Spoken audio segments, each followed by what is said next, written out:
Hello students, मैं लाली वर्मा स्वागत करती हूं आपका मैग्नेट ब्रेन्स के हिंदी मीडियम चैनल पर। साथ ही साथ भक्ति भाव के साथ, जी हाँ, देशभक्ति की भावना के साथ आप सबका दिल से करती हूं स्वागत, क्योंकि आज हम पढ़ने वाले हैं हमारी पाठ्य पुस्तक स्पर्श भाग 2 का पाठ 8, जो लिखा है मशहूर प्रसिद्ध शायर, प्रसिद्ध कवि कैफी आज़मी जी ने, जिसका नाम है कर चले हम फिदा जानो तन साथियों, अब तुम्हारे हवाले वतन साथियों। ये पंक्तियाँ जितनी भी बार हम सुने, जितनी भी बार हम अपने वाणी से इसको उच्चरित करें, उतनी ही बार हमें देशभक्ति की भावना और हमारे रोंगटे खड़े हो जाते हैं। जी हाँ, जिस प्रकार की भावना के साथ हम देशभक्ति गीत को सुनते हैं, या फिर जिस तरह के भाव के साथ हम अपने अमर शहीदों को याद करते हैं, इस तरह से हमें लगता है कि काश हम भी वहाँ होते और हम भी अपनी मातृभूमि के लिए कुछ समर्पित कर पाते, अपने आप को वहाँ पर रख पाते। जी हाँ बेटा, कैफी आज़मी जी द्वारा रचित कर चले हम फिदा ये कविता है, जो कि आपकी हमारी पाठ्य पुस्तक स्पर्श में इस पाठ को लिया गया है, इस कविता को लिया गया है। और ना केवल ये कविता, बल्कि आप ये भी जानते होंगे कि ये प्रसिद्ध देशभक्ति गीत है। जब कभी हमारे देश से संबंधित या राष्ट्रीय पर्व आते हैं, चाहे वो हमारा स्वतंत्रता दिवस हो या गणतंत्र दिवस, ये गीत आपने अवश्य सुना होगा। लिखा है कवि कैफी आज़मी जी ने, और किस फिल्म में गाया था? ये फिल्म थी हकीकत। आवाज़ दी थी प्रसिद्ध गायक मोहम्मद रफ़ी जी ने। ये जो कविता है, ये जो देशभक्ति गीत है, इसमें आप देखेंगे कि किस तरह से हमारे भारतीय वीर जवानों ने अपने आप को आगे करते हुए अपने आप की रक्त की अंतिम बूंद तक लड़ते रहे माँ भारती को आज़ाद कराने में। और साथ ही साथ अंतिम प्राण जब उनके बिल्कुल निकलने वाले थे, तो वे इसी आशा से, इसी उम्मीद से हम सब की तरफ आशा भरी नज़रों से देखते रहे कि अब हम तो जा रहे हैं, अब देश की रक्षा तुम्हारे कंधों पर है, अब हम तो जा रहे हैं, हमें विश्वास है, हमें भरोसा है कि तुम भी इस सौगात को अपने मन और मस्तिष्क में बसा कर रखोगे और माँ भारती के लिए सदैव तत्पर रहोगे। यहाँ पर हम जो इस तरह से दिख रहे हैं ना, हम शरीर में, ये हम क्या है, हमारा अस्तित्व क्या है? कुछ नहीं, जब तक हम परोपकार के माध्यम से अपने आप को समर्पित नहीं कर देते, या जहां हमारा जन्म हुआ है, जिस भूमि पर हमने जन्म लिया है, उस भूमि के लिए ही हम अपना सर्वस्व न्यौछावर नहीं कर देते, तब तक इस तन का कोई अर्थ नहीं है। क्योंकि मरना तो सबको है, जाना तो सबको है, क्योंकि जन्म हुआ है तो मृत्यु अटल है, ये शरीर नश्वर है। तो क्यों ना हम कुछ अच्छा करके ही, प्राणों की आहुति देकर ही मातृभूमि या देश जो हमारी भारती है, माँ भारती पर अर्पित करते हुए अपने प्राणों को बलि दे दें या अपने आप को समर्पित कर दें, ताकि हमारे जाने के बाद भी हमारा नाम अमर हो जाए। यही कुछ दिखाया है, यही कुछ भावनाएं व्यक्त की हैं कवि कैफी आज़मी जी ने इस कविता के माध्यम से, जो कि आपने कई बार सुना होगा ये गीत। तो कोशिश करूंगी मैं लय में गाने की, और क्षमा चाहूंगी कि ये जो गीत है उतने अच्छे से तो मैं नहीं गा पाऊंगी, फिर भी कोशिश करूंगी। तो मोहम्मद रफ़ी साहब, कैफी आज़मी साहब और फिल्म हकीकत के जो भी निर्माता हैं, निर्देशक हैं, उनसे भी मैं क्षमा याचना करना चाहूँगी, क्योंकि मैं कोशिश करूँगी बस आप सभी का साथ और बच्चों का स्नेह बना रहे। स्वागत करती हूँ मैं आपका, आपकी पाठ्य पुस्तक स्पर्श पाठ 8 कर चले हम फिदा। राइटर हैं कवि कैफी आज़मी जी। और कविता को पढ़ने से पूर्व हम चलते हैं कवि के जीवन परिचय पर और जानते हैं इनके बारे में और भी कई अच्छी अच्छी बातें, और भी कई जानकारी जो आप सबको जानना चाहिए। कवि कैफी आज़मी जी। कवि कैफी आज़मी, जन्म सन 1919, उत्तर प्रदेश, मृत्यु 2002। अतहर हुसैन रिजवी का जन्म 19 जनवरी 1919 को आजमगढ़ जिले में मजमा गांव में हुआ था। ये आगे चलकर कैफी आज़मी, देखिए नाम क्या था इनका, अतहर हुसैन रिजवी, और प्रसिद्ध कैसे हुए? कवि कैफी आजमी के रूप में मशहूर हुए। कैफी आजमी की गणना प्रगतिशील उर्दू कवियों की पहली पंक्ति में की जाती है। इनकी कविताओं में एक ओर सामाजिक और राजनीतिक जागरूकता का समावेश है तो दूसरी ओर हृदय कोमलता भी है। न केवल ये जागरूकता या फिर सामाजिक राजनीतिक जागरूकता का ही मतलब इनकी रचनाओं में लेखन है, बल्कि इन्होंने हृदय की कोमलता भी व्यक्त की है कि किस तरह से हृदय की मार्मिकता से हम एक दूसरे से जुड़ सकते हैं। आत्मीयता के भाव को लिए हम एक दूसरे के साथ मिलकर एक शक्ति बनते हैं जिससे हम दुश्मनों का मुकाबला कर सकते हैं। और देखते हैं, कैफी आजमी जी की शादी शौकत आजमी से हुई थी। उनकी एक बेटी शबाना आजमी और बाबा आजमी हैं। वह भारत सरकार के सर्वोच्च नागरिक पुरस्कारों में से एक पद्मश्री के प्राप्तकर्ता थे। शबाना आजमी जी का नाम आपने सुना होगा, वे भी अभिनय में बहुत प्रसिद्ध रही हैं।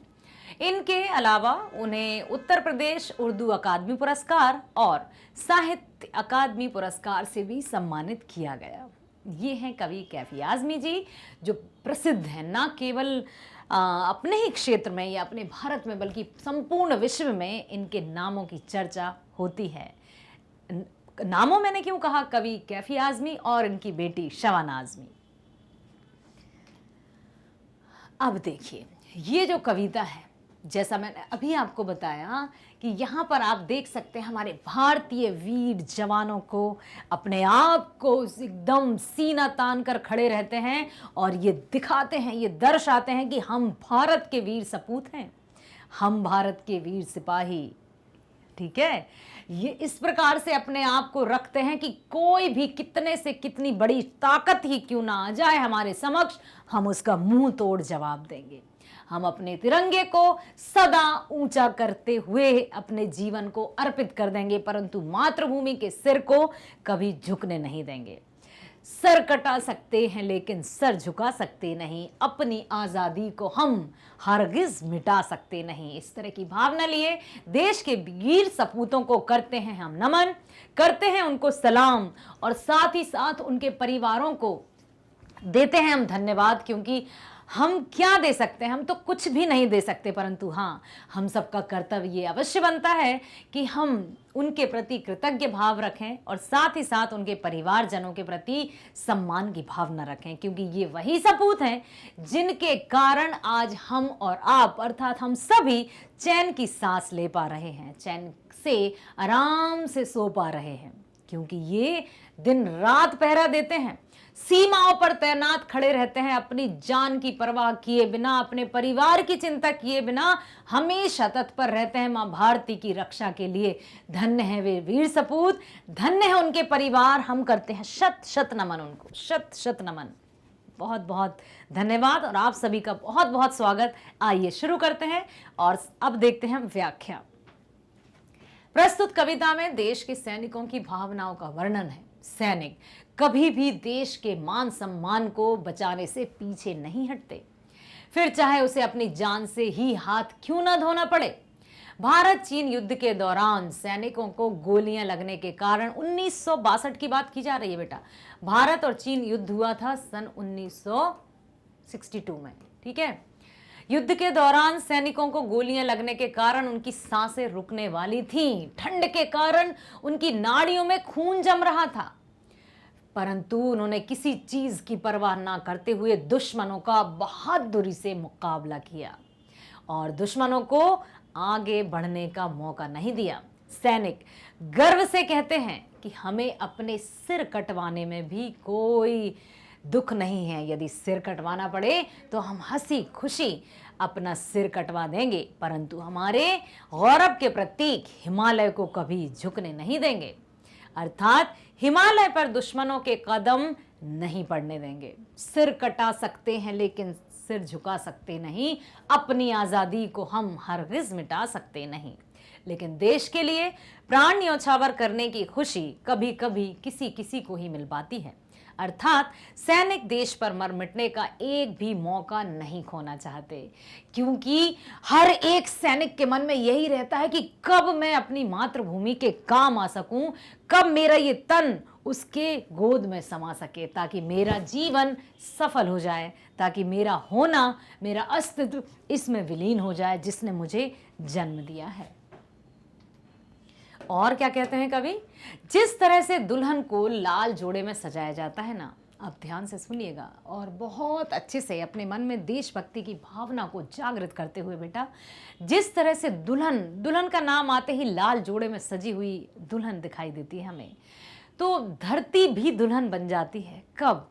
जब हमारे भारत देश के वीर सपूत अपने आप को पीछे नहीं हटाते और दुश्मनों की गोलियां जब उनके सीने पर पड़ती हैं तो वो कभी भी पीठ नहीं दिखाते, सीने पर गोलियां खाते हैं और पृथ्वी, पूरी संपूर्ण पृथ्वी लहू लोहान हो जाती है। उस समय ऐसा लगता है मानो माँ धरती, माँ भारती लाल चूनर ओढ़ के दुल्हन का रूप ले रखा हो। जिस तरह से दुल्हन को लाल जोड़े में सजाया जाता है, उसी तरह सैनिकों ने भी अपने प्राणों का बलिदान देकर धरती को खून से लाल कर दिया है। सैनिक कहते हैं कि हम तो देश के लिए बलिदान दे रहे हैं, परंतु हमारे बाद भी ये सिलसिला चलते रहना चाहिए। जब भी जरूरत हो इसी देश की रक्षा के लिए एकजुट होकर आगे आना।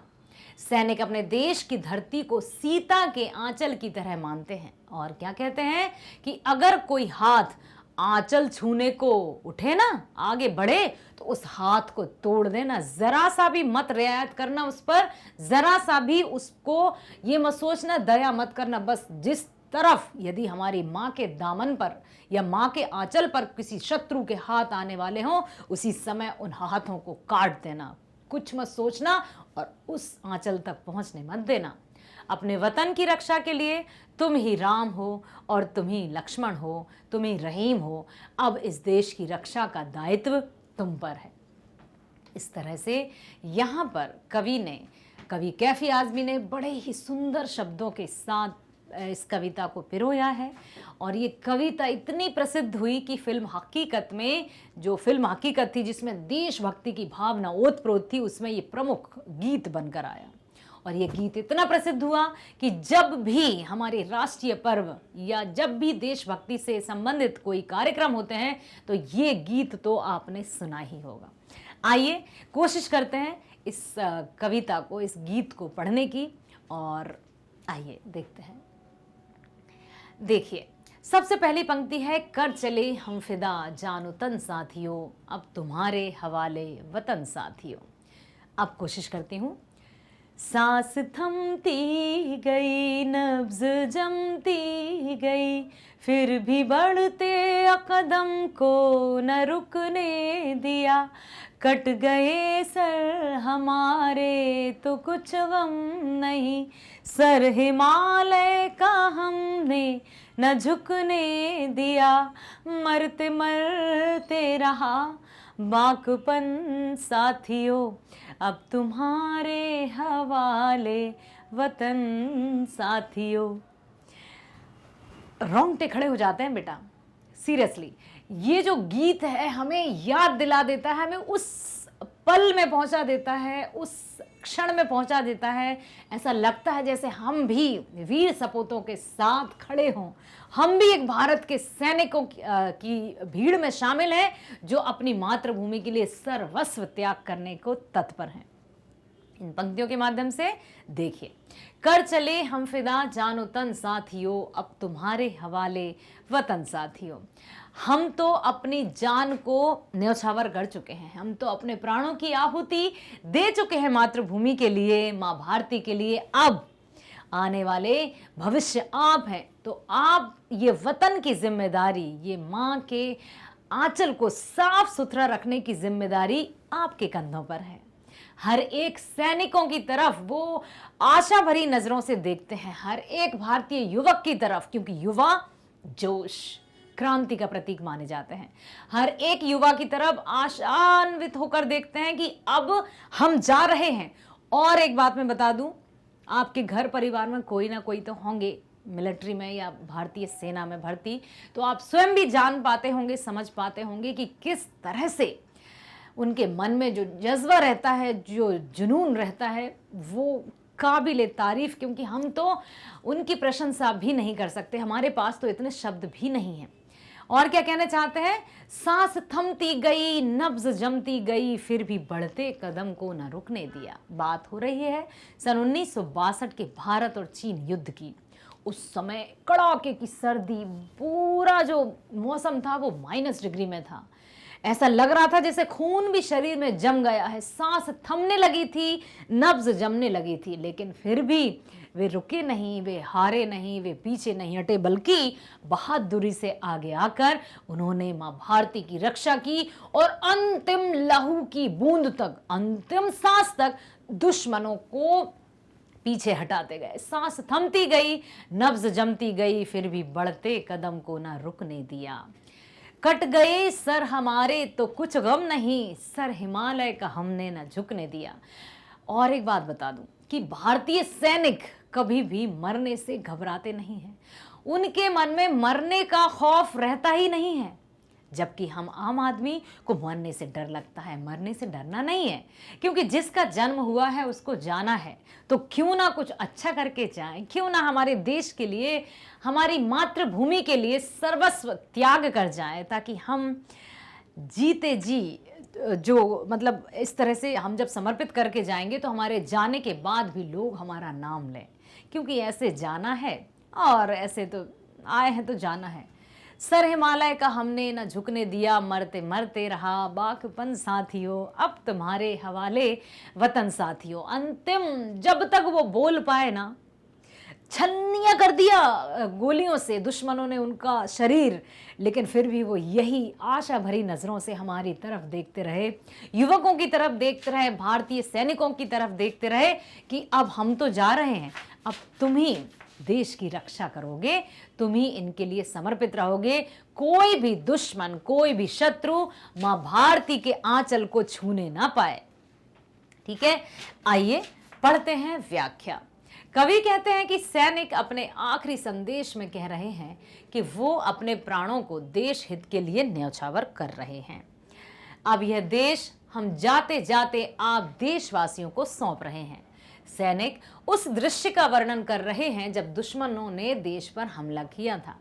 सैनिक कहते हैं कि जब हमारी सांसें हमारा साथ नहीं दे रही थीं और हमारी नाड़ियों में खून जम रहा था, फिर भी हमने अपने बढ़ते कदमों को जारी रखा, अर्थात दुश्मनों को पीछे धकेलते गए। सैनिक गर्व से कहते हैं कि हमें अपने सर भी कटवाने पड़े तो खुशी खुशी कटवा देंगे, परंतु हमारे भारत के गौरव प्रतीक हिमालय को कभी झुकने नहीं देंगे, अर्थात हिमालय पर दुश्मनों के कदम नहीं पड़ने देंगे। हम मरते दम तक वीरता के साथ दुश्मनों का मुकाबला करते रहे। अब इस देश की रक्षा का भार आप देशवासियों को सौंप रहे हैं। ये कहते हैं, समझ में आया कि देशभक्ति की भावना, सलाम है ऐसे वीर जवानों को। जितना कहा जाए, जितना इनके गुणगान किए जाए उतना कम है, क्योंकि ये क्या है ये हम वर्णन नहीं कर सकते हैं। आज हम और आप जो आज़ादी से हैं, छत एकदम खुले आसमान के नीचे हम स्वतंत्रता पूर्वक सांस ले पा रहे हैं, वो कैसे? सिर्फ और सिर्फ इनके कारण। देखिए, जिंदा रहने के मौसम बहुत है, मगर जान देने की रुत रोज आती नहीं। हुस्न और इश्क दोनों को रुसवा करे, वो जवानी जो खून में नहाती नहीं। आज धरती बनी है दुल्हन साथियों, अब तुम्हारे हवाले वतन साथियों। यहाँ पर क्या कहना चाहते हैं वो? जिंदा रहने के मौसम बहुत है, मगर जान देने की रुत रोज आती नहीं। अर्थात अरे जिंदा तो रहने के बहुत कारण है कि हमें जिंदा रहना है क्योंकि हमें अच्छा लगता है, हमें जिंदा रहना है क्योंकि परिवार का पालन पोषण करना है, हमें जिंदा रहना है क्योंकि हमें अपने आप से प्यार है, हमें जिंदा रहना है क्योंकि हमें इस दुनिया से प्यार है। बहुत सारे कारण हैं जिंदा रहने के, मगर जान देने की रुत रोज आती नहीं। लेकिन अपनी माँ भारती के लिए, अपने देश के लिए जान देने का सिर्फ और सिर्फ एक कारण है कि हम अपनी मातृभूमि से प्रेम करते हैं। तो जब कभी भी जान देने की बारी आए या हमारे कंधों पर कोई ऐसी जिम्मेदारी आ जाए तो हमें पीछे नहीं हटना है। हो सकता है आप में से ही कुछ बच्चे हों जिनका लक्ष्य हो मिलिट्री में जाना या भारतीय सेना में भर्ती होना, तो सलाम करती हूँ ऐसे बच्चों को, ऐसे परिवार को जिन्होंने अपने बच्चों के मन में इस प्रकार की भावना के बीज बोए हैं। वो जवानी हुस्न और इश्क दोनों को रुसवा करे, वो जवानी जो खून में नहाती नहीं। हुस्न और इश्क, हुस्न मीन्स सुंदरता, इश्क मीन्स प्रेम। तो ऐसे भी कई वीर जवान हैं जिन्होंने अपनी जवानी को, सुंदरता को, अपने प्रेम को साइड में रख दिया, एक तरफ रख दिया, परंतु मातृभूमि के सामने ये कोई भी उनके रास्ते का रुकावट नहीं बन पाए। अर्थात उन्होंने ना तो सौंदर्य को ना ही प्रेम को अपनी मातृभूमि के समक्ष आड़े आने दिया, बल्कि उनका सर्वोपरि धर्म, अपना कर्म उन्होंने मातृभूमि की सेवा ही मानी। और वो भी सिर्फ ये नहीं कि हम बस इतना कर लिया, अब नहीं, अंतिम कतरे तक, अंतिम बूंद तक, अंतिम सांस तक उन्होंने मां भारती पर अपने आप को कुर्बान किया। वो जवानी जो खून में नहाती नहीं, आज धरती बनी है दुल्हन साथियों। जिस तरह से दुल्हन लाल जोड़े में सज धज कर अपनी ससुराल जाती है, उसी प्रकार जब भारतीय सैनिक दुश्मनों की गोलियों से छलनी हो जाते हैं और उनके मन में, उनकी आंखों में रत्ती मात्र भी डर या भय नहीं होता, वो जज्बे, उसी जज्बे के साथ, उसी जुनून के साथ दुश्मनों का मुकाबला करते हैं और संपूर्ण धरती उनके लहू से लाल हो जाती है, मानो दुल्हन बन गई हो।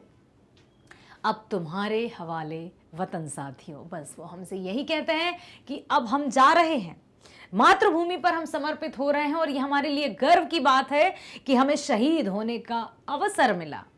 अब सारी जिम्मेदारी तुम्हारे कंधों पर है और आशा करते हैं कि तुम भी अपनी जिम्मेदारी को उसी तरह निभाओगे जैसे हमने निभाया। आइए पढ़ते हैं बेटा व्याख्या। सैनिक कहते हैं कि हमारे पूरे जीवन में हमें जिंदा रहने के कई अवसर मिलते हैं, कई अवसर मिलते हैं कि जिंदा रहना है हमें, क्योंकि हमें प्यार है परिवार से, हमें अपने आप से प्यार है, हमें अपने काम से प्यार है, हमें अपनी दुनिया से प्यार है। लेकिन प्राण न्यौछावर, देश के लिए प्राण न्यौछावर करने की खुशी कभी कभी किसी किसी को ही मिल पाती है। अर्थात सैनिक देश पर मर मिटने का एक भी मौका खोना नहीं चाहते। सैनिक देश के नौजवानों को प्रेरित करते हुए कहते हैं कि सुंदरता और प्रेम का त्याग करना सीखो, क्योंकि वो सुंदरता और प्रेम ही क्या, जवान ही क्या, जो देश के लिए अपना खून ना बहा सके।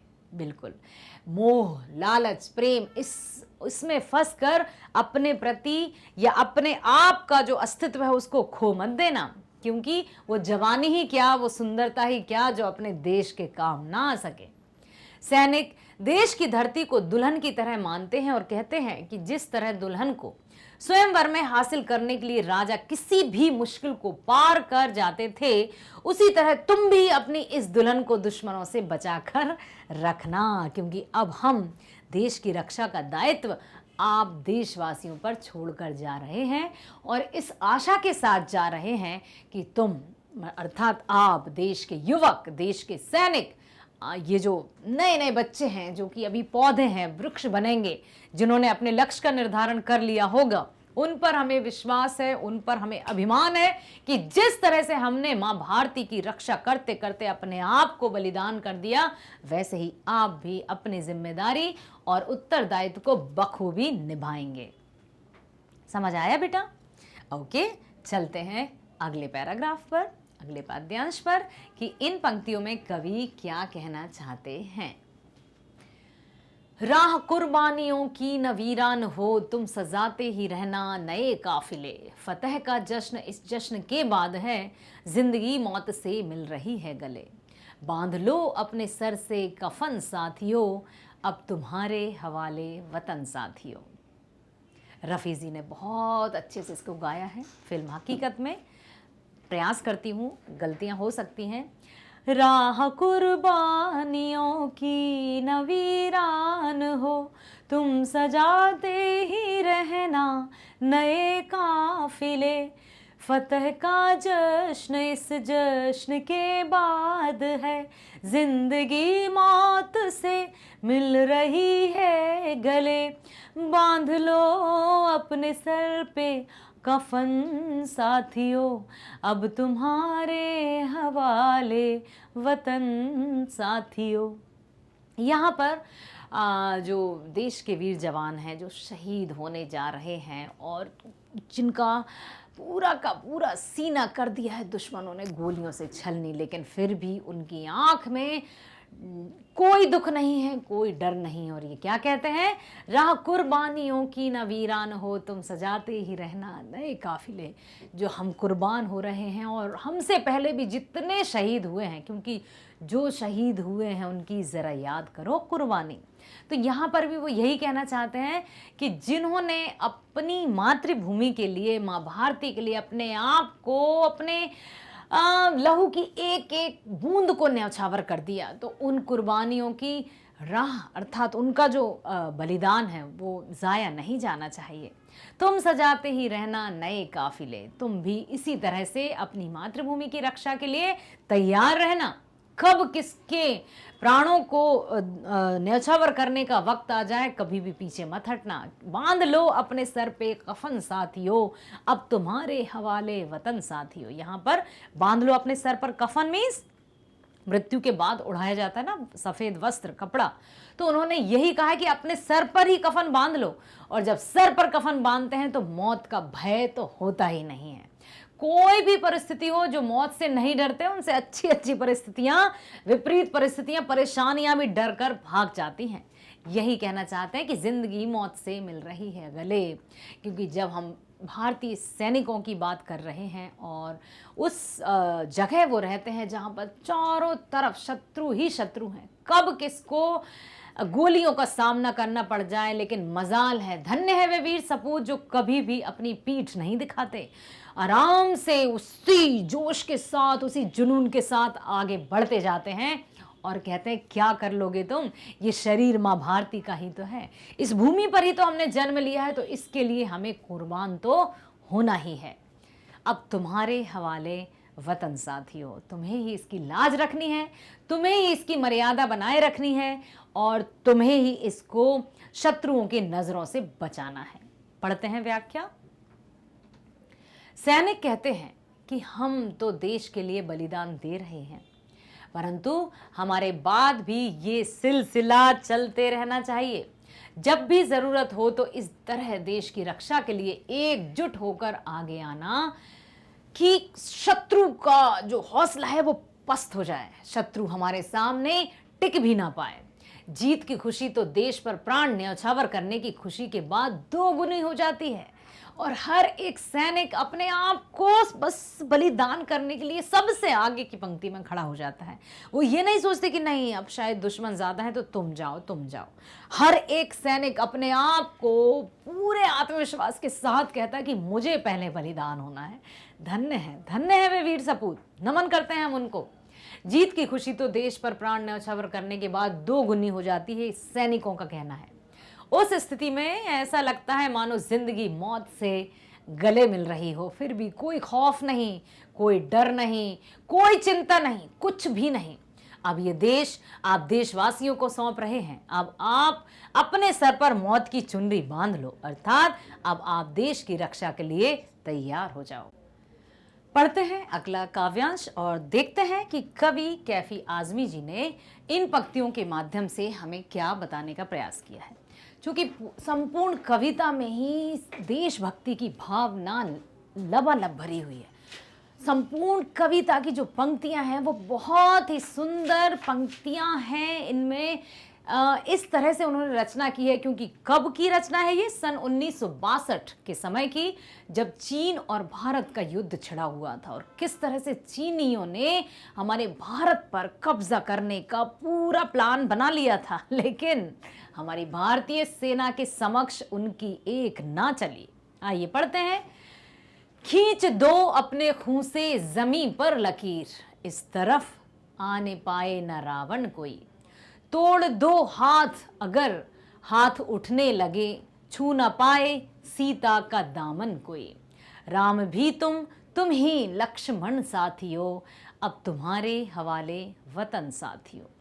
इन पंक्तियों के माध्यम से कोशिश कीजिएगा बेटा कि आप लोग लय में गा पाएँ। मैं उतने अच्छे से तो नहीं गा पाती, पर फिर भी मोहम्मद रफ़ी साहब को नमन करती हूँ, उनके गीत को। फिल्म हकीकत में है ये। खींच दो अपने खून से ज़मीं पर लकीर, इस तरफ आने पाए न रावण कोई। तोड़ दो हाथ अगर हाथ उठने लगे, छू न पाए न सीता का दामन कोई। राम भी तुम ही लक्ष्मण साथियों, अब तुम्हारे हवाले वतन साथियों। क्या कह रहे हैं इन पंक्तियों में? खींच दो अपने खून से जमीन पर लकीर, इस तरफ आने पाए न रावण कोई। आपको पता है रावण का एक रामायण की एक कथा, एक प्रसंग याद होगा कि जब श्री राम, लक्ष्मण और माता सीता वनवास में थे और उस समय सीता माता के कहने पर राम चले जाते हैं उनके लिए सोने का मृग ढूंढने, और उनके पीछे पीछे चले जाते हैं भैया लक्ष्मण, और सीता जी को उस कुटी में छोड़कर जाते हैं वो। और उस कुटी में माता सीता अंदर रहती हैं, है ना। यहाँ पर माता सीता रहती हैं और लक्ष्मण जी कहकर जाते हैं कि ये कुटी के आसपास ये लक्ष्मण रेखा है, माता आप इससे बाहर मत आइएगा, क्योंकि ये जो लक्ष्मण रेखा है ऐसी वैसी रेखा नहीं। बस इतना समझाकर वो चले गए कि माता आप इससे बाहर कदम मत रखिएगा, और कोई भी शत्रु या कितने से कितना बड़ा शक्तिशाली क्यों नहीं होगा, इसके अंदर वो प्रवेश नहीं कर पाएगा। यदि जिसने भी कोशिश की तो वो जलकर खाक हो जाएगा, क्योंकि आग की लपटें उठ जाएंगी।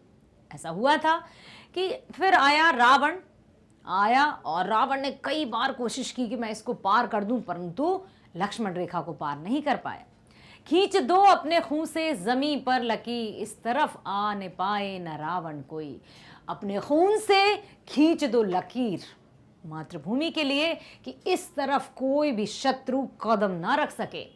तोड़ दो हाथ अगर हाथ उठने लगे, छू न पाए सीता का दामन कोई। यदि कोई मातृभूमि के आंचल पर या दामन को छूने का भी प्रयास करे ना, उसके मस्तिष्क में भी ये ख्याल आए तो सर कलम कर दो, उसका हाथ काट दो।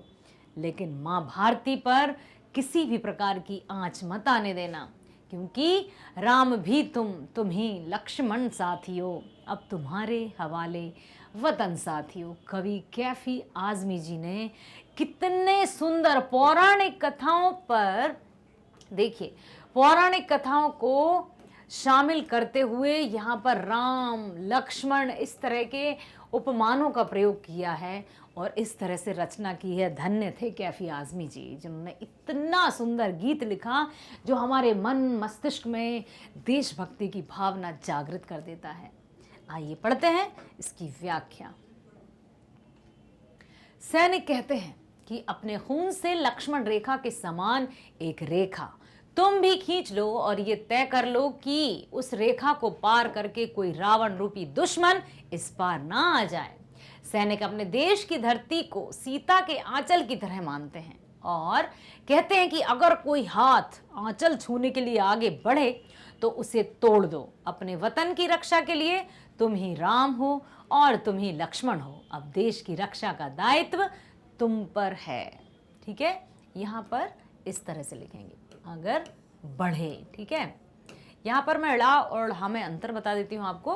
बेटा ये जो है ड़ा, ये सिर्फ ड़ा साउंड करता है, जैसे पेड़ है ना, और भी। लेकिन ये जो है ढा ढक्कन वाला, इसमें क्या होता है, ड़ा प्लस हा का साउंड। जब कभी भी जैसे पढ़ाई, चढ़ाई, बढ़ना, कढ़ना, कढ़ाई, यहाँ पर बढ़े, आप बोलो ना पढ़ाई। अब हम ऐसे तो नहीं कहते पढ़ाई, चढ़ाई नहीं कहते ना, पढ़ाई, हा साउंड आता है। मतलब यहाँ दोनों मिलकर ये बनता है। तो जब कभी भी ह साउंड आए ड़ा के साथ तो आपको ये वाला लिखना होता है। ठीक है, समझ में आए? और बात बता दूं, जैसे है और है में भी बहुत बच्चे कंफ्यूज होते हैं, उसके लिए मैं आपको बता देती हूं। जो है वो दो प्रकार से हम प्रयोग कर सकते हैं। कैसे? जैसे हम अपने से छोटों के लिए, जैसे वो आ रहा है, ठीक है, मतलब एक वचन के लिए वो आ रहा है या वो वहां गया है, इस तरह से। जब बहुवचन की बात हो तो हैं हो जाता है कि वो बच्चे जा रहे हैं, भले ही वो हमसे छोटे हैं। मतलब बहुवचन के लिए और आदरणीय के लिए ये आ जाएगा बहुवचन, और रेस्पेक्टेड पर्सन, आदरणीय, आदर देने के लिए हैं आता है। वहीं पर एक वचन और छोटों के लिए, ठीक है, और छोटों के लिए हम है का प्रयोग करते हैं। ओके, ये और ये तो आपको समझ में आ ही गया होगा, ठीक है, याद रखिएगा। तो कहते हैं कि अगर कोई हाथ आंचल छूने के लिए आगे बढ़े तो उसे तोड़ दो। अपने वतन की रक्षा के लिए तुम ही राम हो और तुम ही लक्ष्मण हो। अब इस देश की रक्षा का दायित्व तुम पर है। चलते हैं, और आशा करती हूँ कि आपको बहुत अच्छे से ये कविता समझ में आई होगी। इस कविता के माध्यम से कवि कैफी आज़मी जी ने जो हमसे कहने का प्रयास किया है वो हर एक बच्चे के मन और मस्तिष्क तक अवश्य पहुंचा होगा। पहुंचा ना? कि कितने, जो तभी तो कहते हैं कि जो शहीद हुए हैं उनकी जरा याद करो कुर्बानी। क्योंकि वो सैनिक जो अपने आप की परवाह नहीं करते, अपने परिवार को छोड़कर चले जाते हैं। क्यों? क्योंकि उन्हें पता है कि जिस भूमि पर हमने जन्म लिया है उसका हम पर उपकार है। जिस भूमि पर हमने जन्म लिया है वो हमारे लिए सर्वस्व है, हमारी दात्री है, हमारी धात्री है। उसके लिए यदि हम कुर्बान होंगे तो हम उसको क्या देंगे? तेरा तुझको अर्पण क्या लागे मेरा। इतने अच्छे से देशभक्ति की भावना से ओतप्रोत इस कविता की रचना की कवि और प्रसिद्ध शायर कैफी आज़मी जी ने। धन्य है ऐसे कवि और हिंदी साहित्यकार जिन्होंने हिंदी को ऊंचाइयों पर पहुंचाया। नमन करते हैं हम सादर, और ये भी साथ साथ ये भी वचन देना चाहते हैं हम सब मिलकर कि हमारे पास यदि कुछ इस तरह का मौका आया तो हम भी पीछे नहीं हटेंगे। और एक बात मैं बताना चाहूँगी कि बेटा, देशभक्ति की भावना सिर्फ देश, ऐसा नहीं है कि हम सिर्फ देश की सीमा पर जाएंगे और वहाँ पर शत्रुओं से युद्ध करेंगे तब ही हम देशभक्त कहलाएंगे। हर एक व्यक्ति को, हर एक युवक हो, बच्चे हो या बुजुर्ग हो, सभी व्यक्ति अपने अपने कार्यों को भली भांति करें, अच्छे से पूर्ण समर्पण भाव के साथ करते जाएं तो वो भी देश में सहयोग की भावना देना होता है। और जहां देश प्रगति करे, जहां देश उन्नति करे, तो हमारे अंदर देशभक्ति की भावना इसी प्रकार तो जब पनपती है कि हम अपने हर एक कार्य को पूरी लगन, मेहनत और समर्पण भाव से करें। आशा करती हूँ आपको कविता बहुत अच्छे से समझ में आई होगी और साथ ही साथ आपने इसको एंजॉय भी किया होगा। एंजॉय इन द सेंस भक्ति रस के साथ आप डूब गए होंगे। ओके, अब मैं बताना चाहूँगी कि मैग्नेट ब्रेन्स जिससे आप जुड़े हुए हैं वो बन चुका है भारत का नंबर 1 प्लेटफॉर्म जो कि 100% फ्री एजुकेशन प्रोवाइड करता है। जी हाँ, ना केवल आपको विषय के वीडियोस ही फ्री में उपलब्ध होंगे बल्कि आप सभी प्रतियोगी परीक्षाओं के वीडियोस भी यहाँ पर मुफ्त में पाएंगे। बिल्कुल सही कहा है, यहाँ पर किसी भी तरह का कोई चार्जेस नहीं लिया जाता आपसे, कोई पेड सब्सक्रिप्शन नहीं लिया जाता। हर एक, चाहे वो आपके विषय से संबंधित वीडियो हो, चाहे आगामी क्लास, जैसे अभी आप 10th क्लास में हैं, कक्षा 11वीं और 12वीं के सभी विषय के वीडियोस भी आपको मिलेंगे, वो भी फ्री। और ना केवल विषय के वीडियो बल्कि स्पोकन इंग्लिश के वीडियोस भी आप घर बैठे देख पाएंगे।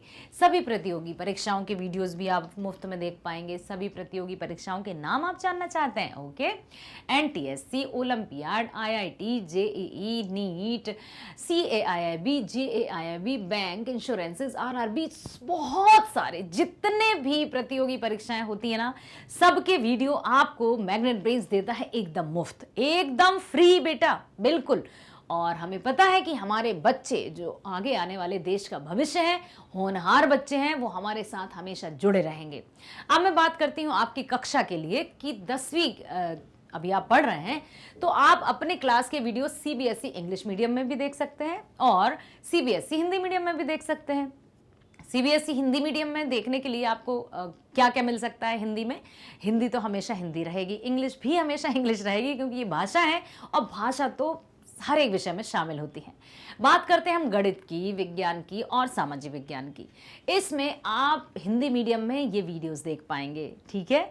और अब हम बात करते हैं कि मान लीजिए आप हिंदी को बहुत अच्छे से पढ़ना चाहते हैं और अपने हिंदी विषय को एकदम स्ट्रॉन्ग करना चाहते हैं, क्योंकि भाषा में जब हम अपनी पैठ जमा कर लेते हैं ना, पैठ बना लेते हैं, तब फिर हमारे जो कहते हैं ना कि हमारा आकलन कैसे होगा, हमारा असेसमेंट कैसे होगा, परीक्षा ही हमारा असेसमेंट करती है, ठीक है। तो उसमें आपके प्रतिशत बढ़ाने का काम तो भाषा ही करती है। तो भाषा में इतने स्ट्रांग हो जाइए, इतने अच्छे से अपने आप को कर लीजिए कि गर्व से आप कहें कि यस, हाँ मैं हिंदी हूं, हाँ मैं हिंदुस्तानी हूं। तो यहां पर जब हम क्लिक करेंगे हिंदी, क्लास 10th हिंदी पर जाएंगे, लाली वर्मा मैडम आ जाएंगी आपके सामने और इसमें इस वीडियो में या जो भी हिंदी का चैनल मतलब वीडियोस रहेंगे, उसमें ना केवल आपको विषय या चैप्टर्स एक साथ नजर आएंगे, बल्कि बहुत अच्छे से यहाँ पर हमने सिस्टमैटिकली उनको अरेंज करके रखा है। जी हाँ, उनको कैटेगराइज्ड करके रखा है, श्रेणीबद्ध करके रखा है कि आपको किसी तरह की कोई भी असुविधा का सामना ना करना पड़े।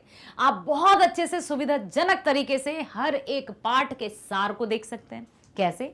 पाठ का सारांश, जैसे ही आप क्लिक करेंगे विषय का संपूर्ण विवरण या पाठ का आधारित सारांश, तो आप उसमें जिस भी चैप्टर पर जाएंगे उस पाठ का सार आपको मिल जाएगा, व्याख्या उसको मिल जाएगी, ठीक है। साथ ही साथ एनसीईआरटी सॉल्यूशंस, जी हाँ, आपकी पाठ्य पुस्तक के पीछे जो भी समाधान अर्थात जो भी प्रश्न अभ्यास दिए रहते हैं उनके भी हर एक पाठ का समाधान आपको मिल जाएगा। बस निर्णय आपको लेना है कि आपको किस पाठ का देखना है। जिस पाठ पर भी आप क्लिक करेंगे उस पाठ के एनसीईआरटी सॉल्यूशंस आपके सामने आ जाएंगे, ठीक है। अब यहां मैं बात करूंगी, सिर्फ इतना ही नहीं है, और भी है बहुत कुछ। क्या बता देती हूं, वन शॉट रिवीजन, जी हां, एक ही वीडियो में आप देख पाएंगे कंप्लीट चैप्टर रिवीजन, जिसमें आप व्याख्या के साथ साथ एनसीईआरटी समाधान भी देख पाएंगे, और भी है बहुत कुछ। सुनिए, बहुविकल्पीय प्रश्न, जी हां, हर एक पाठ के एमसीक्यूज अर्थात मल्टीपल चॉइस क्वेश्चन, हिंदी में बहुविकल्पीय प्रश्न भी आप देख पाएंगे, जो कि आपको तैयार करेंगे आगामी प्रतियोगी परीक्षाओं के लिए।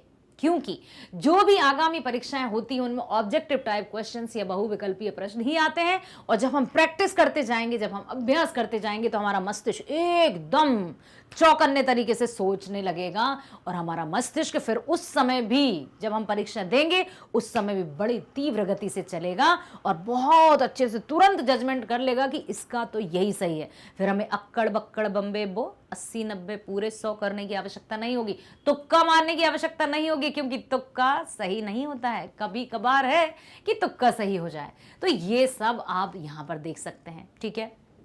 अब पाठ्यक्रम परिचय पर चलते हैं कि आपकी कक्षा में, आपकी क्लास में कितनी बुक्स हैं, कौन कौन सी बुक्स हैं, कितने चैप्टर्स हैं, कौन कवि शामिल हैं, कौन लेखक शामिल हैं, क्या जो हमने 9th में पढ़ा था कुछ इसी तरह से हैं। ओके, जस्ट सुनिए, मेरी बात सुनिए। देखिए बेटा, इस वीडियो में आपको आपकी पाठ्य पुस्तक का संपूर्ण सिलेबस अर्थात संपूर्ण पाठ्यक्रम बड़े ही अच्छे तरीके से मिलने वाला है। कैसे? आपको पता है ना कि सीबीएसई के द्वारा 2 कोर्सेज रिलीज हुए हैं, जो कि कोर्स ए, जिसमें क्षितिज और कृतिका भाग 1 आपने 9th में पढ़ी होगी, क्षितिज और कृतिका भाग 2 आप 10th में पढ़ रहे हैं। ठीक उसी प्रकार से कोर्स बी की हम बात करें तो स्पर्श और संचयन भाग 1 आपने 9वीं कक्षा में पढ़ी है, स्पर्श और संचयन भाग 2 आप 10वीं में पढ़ रहे हैं। अब एक और प्रश्न आपके मन में उपजा होगा, बिल्कुल हो सकता है कि मैडम वही नाम है, वही सप्लीमेंट्री बुक का भी वही नाम है, पूरक पुस्तिका भी वही नाम है, क्या उन्हीं कवियों के पाठ पढ़ेंगे हम, क्या उन्हीं लेखकों के पाठ पढ़ेंगे? ये तो आप वीडियो देखकर ही समझिए, बदलाव तो है, क्योंकि आप 9वीं में नहीं है, आप 10वीं में हैं। 10वीं में है तो पाठों में भी परिवर्तन आया है, कवियों और लेखकों में भी परिवर्तन आया है। कितने चैप्टर्स होंगे, क्या शीर्षक होगा, शीर्षक का परिचय भी दिया है यहाँ पर। जी हाँ, जिस भी पाठ का जो शीर्षक दिया है उसका संक्षिप्त में परिचय दिया गया है कि इस पाठ में आप क्या पढ़ने वाले हैं। जब आप ये वीडियो देख लेंगे तो हर एक पाठ, चाहे वो गद्य खंड का हो, चाहे काव्य खंड का हो, चाहे हम क्षितिज और कृतिका की बात करें, चाहे हम स्पर्श और संचयन की बात करें, हर एक पाठ का आपको जो शीर्षक है उस शीर्षक को बिल्कुल ध्यान में रखकर आप तैयार हो जाएंगे कि हाँ मैंने वीडियो देखा था, इस पार्ट में हम ये पढ़ने वाले हैं। और आशा करती हूँ कि आप जब ये वीडियो देख लेंगे ना तो आपको बहुत समझ में भी आएगा और इंटरेस्टिंग वे में आप इसको समझ पाएंगे, ताकि आप क्लास में एकदम स्मार्टली कह पाएंगे भाई मुझे पता है हिंदी में क्या पढ़ना है। तो जिस तरह से आप स्मार्ट हैं अपने फ्रेंड्स को भी शेयर कीजिएगा, है ना। और वीडियो को लाइक भी करना है, सब्सक्राइब भी करना है। सब्सक्राइब इसलिए कि हर दिन कई वीडियोस अपलोड होते हैं, ना केवल हिंदी के बल्कि सभी विषयों के वीडियोस आपके लिए दिए जाते हैं, प्रोवाइड किए जाते हैं। तो जब आप सब्सक्राइब कर लेंगे तो आपको तुरंत नोटिफिकेशन आ जाएगा कि ये वीडियो आया है, तो आप अपने समय का सदुपयोग करते हुए उस वीडियो को बहुत अच्छे से आई एम द फर्स्ट कहते हुए वीडियो देख सकते हैं। लाइक करना है आपको, सब्सक्राइब करना है और हाँ शेयर करना मत भूलिएगा, क्योंकि आप बड़े अच्छे बच्चे हैं, कॉन्टैक्ट्स तो आपके बहुत हैं। अब देखना यह है कि कितना आप शेयर करते हैं। चलिए मिलते हैं नेक्स्ट वीडियो में। स्वस्थ रहिए, खुश रहिए, बाय बाय।